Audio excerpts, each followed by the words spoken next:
Welcome to the Local Business Show. Seth Green is a nationally recognized marketer who is the nation's foremost authority on growing local businesses through direct response marketing podcasts, and the only person to be nominated 3 times for the GKIC Dan Kennedy Marketer of the Year Award. Seth will be joined by a capable cohort of co-hosts who are each local business marketing experts in their own right. On the podcast, Seth and his co-hosts brings together small business owners and other local business authorities to share with you their inspiring stories of how they started their local business, how they serve their local business clients, how they grow their local business, and how you can too. And now, here's your host, Seth Green. There we go. Hi, this is Chris Richmond from Umbrella Local. I'm talking to Zach. Zach, do you want to introduce yourself and give us a little bit of your background here, and we can get started? Thanks. Sounds good. Thanks, Chris. Yeah, as Chris mentioned, my name is Zach Yuzdepski, Director of Marketing at MyComply. MyComply is a SaaS company. It's a construction tech company. So we sell to general contractors primarily within North America, but we're kind of expanding our reach globally as of late. And, my experience in marketing kind of stems from doing some consultative work on the side. It's kind of something I'm always passionate about doing, is helping local businesses, friends and family, people, anyone who has an idea, different entrepreneurs, helping them kind of think about their ideas methodically, understanding the ideal customer profile, where their ideas kind of if they have legs with those ideas and that sort of thing. But my previous role is actually, and we talked briefly, Chris, about kind of the agency aspect and fulfillment. I worked for Vendasta. They are a white label products and services provider for agencies, newspaper companies, traditional media. So they do a lot of fulfillment and consulting work for some of the biggest brands in North America, I guess all over the world. But they also help, local marketing consultants, folks who work directly with local businesses. And Excellent. They offer a white labeled software system for products and services. So kind of got experience both in the really strictly digital marketing world and MarTech world, but I took my kind of marketing skills and my expertise and experience into the contact world, construction tech, and it's a completely different world. Sure. Understandable. Yes. Yeah. You go from a lot of people that are very, very experienced in the marketing space and the MarTech space. And then, yes, construction is a whole nother animal for sure. Very different relationships, very different relationship building, definitely not as savvy digital wise. A lot more sort of negotiation, I'm sure, that has to take place. But why marketing? Let's step back. You went to school and you ended up here in the marketing world. How did that happen for you? Yeah, that's an interesting one for me. So I actually didn't study marketing in school initially. It wasn't my major. I had the opportunity to gain an internship at Vendasta, and this is years ago. They were a small company at the time, about 100 people. They're about 650 people now, and they've pushed for an IPO this year. Great. So, huge success, and congrats to those folks over there. Still lots of friends there. But yeah, I had an opportunity with them in a marketing role. And actually at the time in school, I was studying human resources and labor relations. I was hoping, and actually my older sisters pursued a career in law, and that's kind of where my goal was. Right. But, as I worked in the field, had this opportunity as an intern, I've always been a very creative person. I think I attribute that to my mom. She's an art teacher in our school system here. So I've always been using that side of my brain, and I've always tried to flex my creative muscles and mind.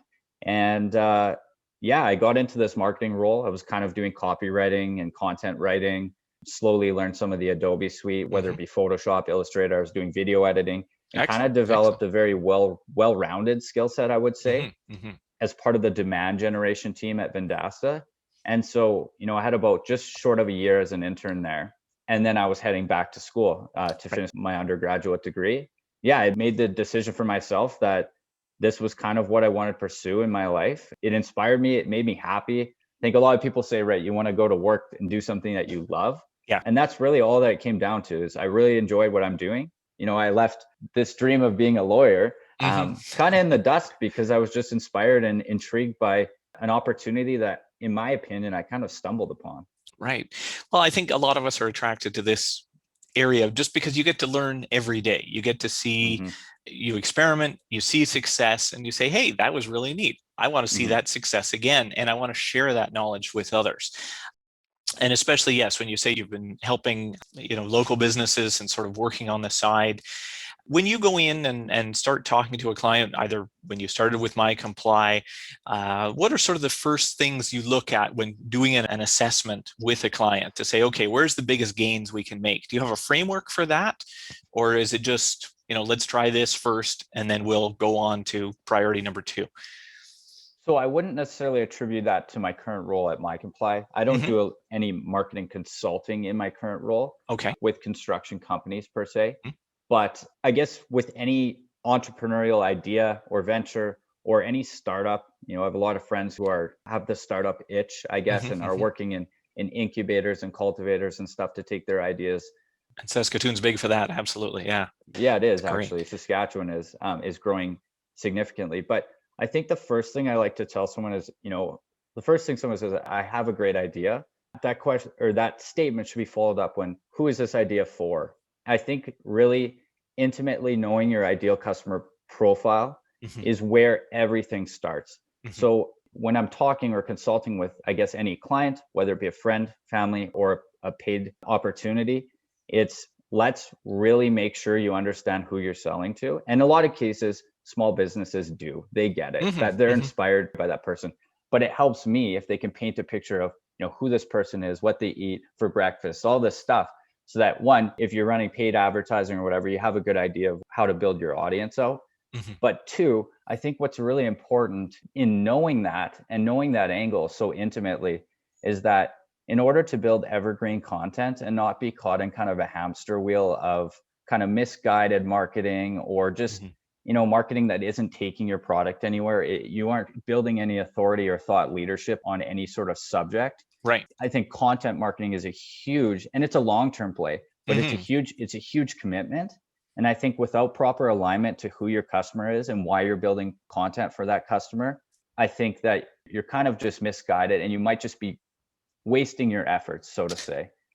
Sure. You can throw money at Google and Bing and Facebook and just keep buying ads and keep buying ads. But yeah, there does need to be a long-term goal, I agree, in place so that, yes, that content can help you rise not only in the search engines, but yes, as a thought leader. And I think getting a business owner to get that sort of mental switch is a big deal. And if you're able to do that, I think that's a real skill. So that's fantastic that you recognize that. That's great. No problem. In terms of your roles in the past and helping others, maybe you can think back and I'll ask, what's your biggest challenge right now? When you've got someone that you've been working with, let's say 3 to 6 months, and yes, you've got them doing everything you want to, you're within budget, you're giving them a return on investment. What's the next big challenge that you'd say? How do you get past that hump of, okay, what else can we do to be creative for you? I think one of the common, I guess, misconceptions of marketing performance is the amount of leads. MQLs, I guess, as a lot of people refer to them. And I wouldn't say maybe the MQL is dead in some, it depends on how your sales engine is built, your go-to-market strategy is built. But I think a lot of people measure performance with number of leads. And I think that can be misguided or misinterpreted as success or a lack of success.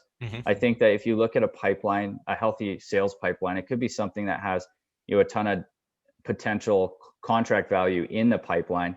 And those deals could have been won via just overall brand exposure, whether it be your involvement in a community event, a trade show, something that doesn't have necessarily lead attribution, word of mouth. So I think that, marketing growth shouldn't always be looked at number of leads. And I think that sometimes when you're working with a client, especially when you're running paid ads, because you unlock this whole idea of direct attribution, cost per lead, cost per click, and you start showing that to a client that doesn't really understand it, but then they can start to see these juicy metrics.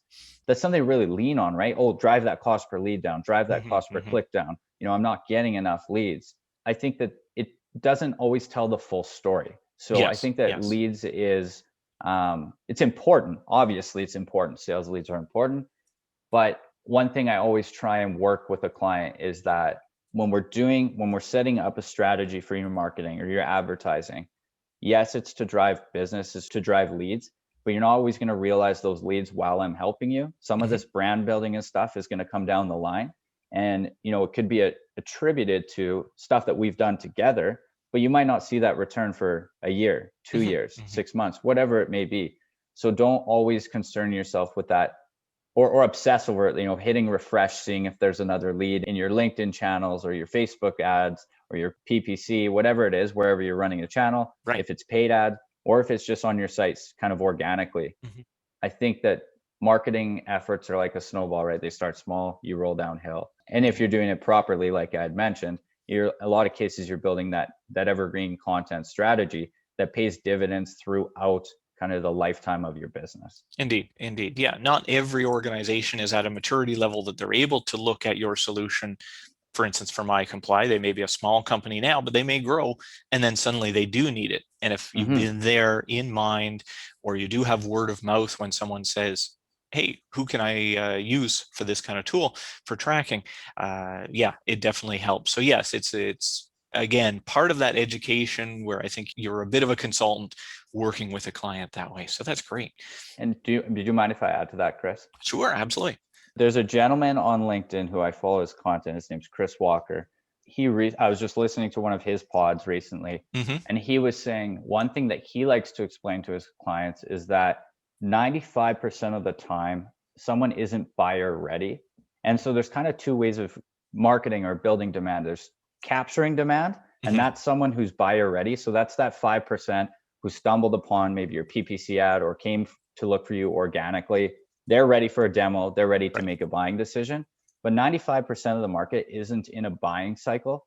That's where you're in that nurture, that create demand. So it's important for, I guess, your clients to understand that there's kind of two ways of marketing. There's people who are ready to buy now, and the tactics are slightly different. Strategies are slightly different.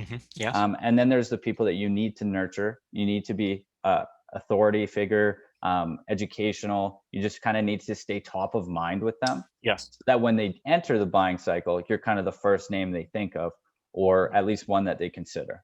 Right. And do you find email is still effective for you in that nurturing? Just Absolutely. Producing newsletters and so on? Yes, I would agree from my perspective too. And yeah, not every email is a sales driven email. It can be just information. It can be fun. It can be just celebrating National Hot Dog Day. It can be, just something that keeps you top of mind. I think that's the end goal. So that's great. Perfect. Maybe you can share with us just what is one of your favorite client success stories? What's someone that you've worked with where you've had great success? Well, I would like to say MyComply. Perfect. I think the success with MyComply is our ability to adapt to really fundamental pivots in our business model. So when I started with the company, we were a free solution. So building your marketing flywheel for a free solution and your go-to-market strategy is completely different. We're now an enterprise solution. So in 2.5 years, our top flagship clients, are worth $500,000 a year to us in annual contract value. I think one thing that people need to understand is that the way you build your marketing business is very much product-led growth and an inbound strategy at the free level. You don't want to spend a lot of time with your clients when they're not worth anything to you, right? Exactly. Sure. And that's not to say that they're not worth anything. Every client is worth something. If you're Facebook, a user is worth something, but 1 billion users is kind of where you're aiming. So you're looking to provide very much hands-off sales service and self-service. So marketing is more just inbound, organic, and your client success teams doesn't want to spend a lot of time with them because that's money invested into kind of a free client. Whereas when you're in an enterprise model, you're looking to hold their hand. You are potentially doing account-based marketing. We send direct mail to clients because it ends up on their desk. I mean, we're also in a construction industry, right? Where they're not and again, worked in digital marketing in the past. Now I'm in the construction industry. There's a lot of digital natives and people who understand PPC, understand all the strategies that you're pushing at them necessarily. And then in our industry now, it's a lot of shaking hands and talking face to face and going for a coffee. So, sending direct mail is something you maybe wouldn't think of when you're a small business pushing a free solution. Right. But now you're building you're looking to build one-to-one relationships in order to land big clients. So I guess back to the question, the success story is just being able to understand what kind of necessary adjustments need to be made at our business, what kind of adjustments needed to be made in order to switch our marketing strategy as we switch kind of our fundamental business strategy. Yeah, that was a huge challenge for myself, but it was also something that I'm definitely proud of in terms of how we build our business. Great. And MyComply, what's their URL again, just for people who may want to visit? www.mycomply.net. .net. Okay. .net. Perfect. So yeah, again, a great solution. Yeah, I did read a little bit more about that. Obviously, does provide great value for those companies. So happy to provide a shout out for them. That's awesome. Appreciate that. Very Chris. good.